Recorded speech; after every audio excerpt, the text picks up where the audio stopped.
The call that changed me wasn't one I got toned out for. 911, what's your emergency?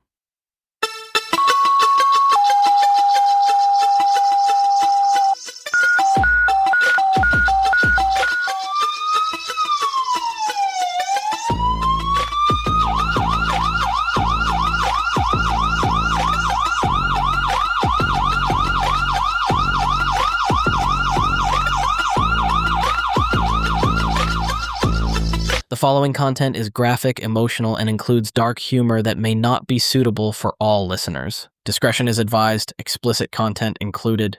These stories are based on real-life EMS and first responder experiences. Calls are real, providers are real. Names and patient details have been changed to protect privacy. Episodes may include trauma, suicide, abuse, medical emergencies, mental health struggles, or things your HR department would definitely not approve of. Any advice, opinions, or discussion of medical procedures are based on personal experience and should never override your local protocols, medical direction, or training. Use your damn brain. Follow your guidelines and your local or agency protocols. Follow your training. And when in doubt, call Med Control. Most importantly, if you're struggling, don't do it alone. Talk to someone, a coworker, a friend, a therapist. Or hell, reach out to me, I'll answer. Need help right now? Text or call 988 or visit 988lifeline.org. Welcome back to Dispatched and Dysfunctional, the podcast where the worst calls sometimes make the best stories, and sometimes they leave you wrecked. Today's story isn't about blood or trauma or twisted metal. This one's about silence and the weight we carry when someone we care about chooses not to speak. It's heavy, it's real, and honestly, it's the one call that stayed camped out in the back of my head longer than any other. So, buckle up. I work offshore as a medic. On my off time, I pick up shifts in the ER and run ALS calls on the street. Like a lot of us, I keep moving. Not because I want to, but because I need to. This call happened offshore. I'm not going to name the vessel, the company, or anyone involved, but it was the kind of place where you know your crew like brothers. You eat together, work together, live together in tight quarters, and sometimes you lose someone while you're just one door away. And that's what makes it so damn hard. Because out there, it's just you. No hospitals 10 minutes away, no big teams to fall back on. You're the medic, but you're also the doctor, the nurse, the chaplain, the psychologist, and sometimes the coroner. And just so folks listening understand, I'm not a doctor, I'm not a nurse, I'm a medic. Offshore, that means operating at a higher level than most onshore medics, because out there, we're it.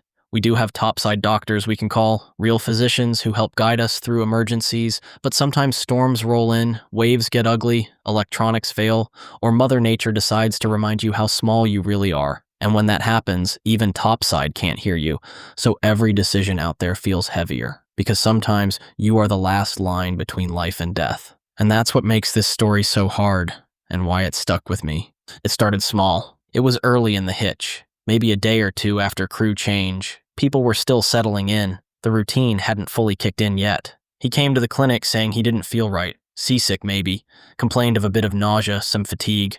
Vitals were normal. Nothing screamed emergency. I gave him some meds, told him to rest. Next day, he was still off. Diarrhea, chills, felt cold. Said he was shivering. But again, vitals were stable. Skin was warm. No red flags at first glance. We sat and talked. I asked him directly, "Are you okay? Mentally? Physically? Spiritually?" He looked me right in the eye and said yes, and then he cracked a joke about how I couldn't get the Wi-Fi working the hitch before. He'd helped me fix it, and changed my login password to defibrillator just to mess with me. The chosen one before this was Asshole Medic 123. He was a great guy, a joker, a friend. We laughed about it. That's the kind of guy he was. Smart, quick-witted, always the one making people laugh when the days felt too long. I asked him if he'd eaten. He said he managed to the night before. So I walked with him to the galley. He got a tray, grabbed a Gatorade. We talked some more. And that was the last time I saw him alive. Next morning, we were in our usual safety meeting. Crew leads, captain, supervisors, standard routine. They asked how he was doing. I said I'd seen him the afternoon before, got him food, checked him out. They said they'd talk to him later that night. He'd told them he'd be at the meeting in the morning, but he wasn't there. I felt my stomach drop. It was that feeling we all get when something's off and your gut knows before your brain does. I went to his room, knocked, no answer. Checked the shared bathroom between his and the neighboring cabin, locked from his side. Not normal. So I went down one level to the clinic, grabbed the master key, came back up. I stood outside his door for a second, just breathing. Part of me hoping he'd pop out laughing, telling me I worried too much. But he didn't. I opened the door, and there he was, gone. Pajamas on, belt overhead, chair kicked aside, enough drop to make sure it was fatal. He was cold, in full rigor. I froze for a moment, not long, just long enough to feel every emotion hit me at once. The disbelief, the heartbreak, the goddammit, why didn't I see this coming? But deep down I knew there was nothing I could do. I ran for help, grabbed my supervisors and a couple of the guys he'd been closest with. We went back to his room together. We paused at the door. Nobody said a word. When we went inside, it was quiet, professional, shaken, but steady. We worked fast, but respectfully, got him down, prepared him so the rest of the crew wouldn't see, moved him discreetly to another part of the rig. We didn't want everyone else seeing him leave. Out there, news travels faster than radio signals. It was right before the holidays. I asked for a therapist. They couldn't send anyone offshore. It was too close to Christmas, so the company arranged virtual sessions, one-on-one calls in the conference room, private, quiet. It wasn't perfect, but it helped a little. A few days later, investigators flew out. No suicide note, no message, nothing left behind. But we found clues afterward that he'd been struggling more than anyone realized, and that silence, it still echoes. The investigators were pros, former mariners themselves, guys who'd seen everything. But even they fell silent when they stood in that room. You could feel it. The shift in the air. This wasn't just a routine investigation. This was personal, human, heavy. One of them stopped mid-search, looked around, and said quietly, "You did more than most would have." And yet, I still wonder, could I have kept him in the clinic? Should I have pushed harder? Was there something in his voice I missed? The hardest part? I didn't overlook him. I didn't blow him off.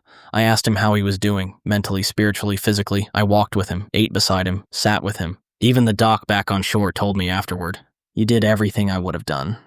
But it still wasn't enough, and that's the part that haunts me. It's the silence, the isolation. Knowing someone can be surrounded by people and still feel like they have no one. I think about his family, his wife, his friends, how none of them knew what he was going through. I think about how many times in this job we check a patient's vitals, but not their soul. I think about how easy it is to miss the signs because we're all so damn good at pretending we're fine. And I think about the guys on that rig, tough guys, good men, who suddenly realized we're all just human, who started checking on each other, not just, "Hey, how's your blood pressure?" but, "Hey, how's your head?" After he was gone, I noticed a change. The galley went quieter at dinner. People started lingering a little longer after meetings, not rushing off to their cabins. Guys who never talked about feelings suddenly asked, "You good?" And I started noticing my own habits. Staying up too late, replaying scenes in my head, doubting myself on even simple calls, worrying I'd miss the next silent signal from someone else. But I also noticed something else. People stepped up. Crew who'd never spoken deeply before started checking in. Managers called me just to say, "Hey, how are you holding up?" The doc from shore checked on me at 3 a.m. That's the part I hold on to. Guilt lands where it lands. Even when it's not your fault, even when you did everything right, even when the outcome was never really in your hands. We say we're not to blame, and that's true, but we still feel it. We still carry it, because that's what this job does. It hooks the what-ifs to your ribcage and dares you to breathe around them. But here's the other truth. We must learn from it, even when it hurts. Especially when it hurts. We fail sometimes by action, by inaction, by not seeing what wasn't shown. But we have to learn, because if we don't, that silence, that isolation, it wins, and I'm not here to let it win. Here's what I've learned from that call. Silence can be fatal. Sometimes "I'm fine" means I'm dying inside. Being a medic is less about fixing everyone and more about showing up. It's okay to ask for help. Hell, it's necessary. We don't always get the outcome we want, but we still show up. We still give a damn, and that's what makes the difference. If you're struggling, say something. Don't wait. Don't drink yourself into silence. Don't let pride or shame stop you from speaking up.